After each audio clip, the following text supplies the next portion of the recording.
Ladies and gentlemen, the smartphone of the year goes for iPhone 7D.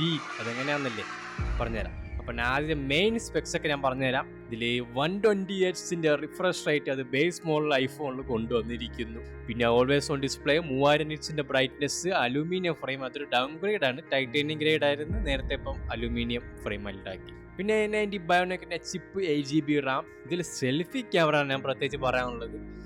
നമ്മുടെ ഇങ്ങനെ എടുക്കുന്ന ഒരു ഫോൺ ഇങ്ങനെ ആക്കുമ്പം ഇതെങ്ങനെ പറഞ്ഞു തരുന്ന ഞാൻ, നമ്മൾ പോർട്രേറ്റ് എടുക്കുന്ന ഇത് എടുക്കുമ്പം ഓട്ടോമാറ്റിക്കായിട്ട് ലാൻഡ്സ്കേപ്പ് മുന്നോട്ട് പോകും. ഓട്ടോമാറ്റിക്കാണ് സെറ്റിങ്സ് ഉണ്ടെന്ന് എനിക്ക് അറിയത്തില്ല. അത് വ്ളോഗേഴ്സിന് ഭയങ്കര യൂസ്ഫുൾ ഉള്ളത്. നമ്മുടെ ശശാംബ്രോ ഇട്ടിട്ടുണ്ട്, പുള്ളിയുടെ വീഡിയോ, പുള്ളി സ്റ്റാറ്റസ് ഒന്നും ഇട്ട് എനിക്കറിയത്തില്ല, പുള്ളിയുടെ വീഡിയോ ഇട്ടിട്ടുണ്ട്. പുള്ളിയുടെ വീഡിയോ കാണുമ്പോൾ അറിയാൻ പറ്റും. പിന്നെ 48 MB back camera, ultra wide, 2x ഒപ്പിക്കൽസ്, 4K video at 60 FPS. സിനിമയൊക്കെ എടുക്കാം ഇത് വെച്ച്. സിനിമയൊക്കെ എടുക്കാം. പ്രോയും പ്രോ മാക്സ് ആണെങ്കിൽ ബെറ്റർ അഡ്ജസ്റ്റ് ചെയ്ത് എടുക്കാം. പിന്നെ 25 വാട്ടിൻ്റെ മാക്സ് സേവ് ചാർജിങ്. പിന്നെ പ്രത്യേകിച്ച് ഒരു കാര്യം പറയാണ്ട്, ഇതിൽ ഫാസ്റ്റ് ചാർജിങ് കൊണ്ടുവന്നിട്ട് 40 വാട്ടിൻ്റെ ഫാസ്റ്റ് ചാർജിങ്. അരമണിക്കൂർ ചാർജ് ചെയ്യാണെന്ന് പറയുന്നത് ആപ്പിൾ പറഞ്ഞത് അങ്ങനെയാണ്.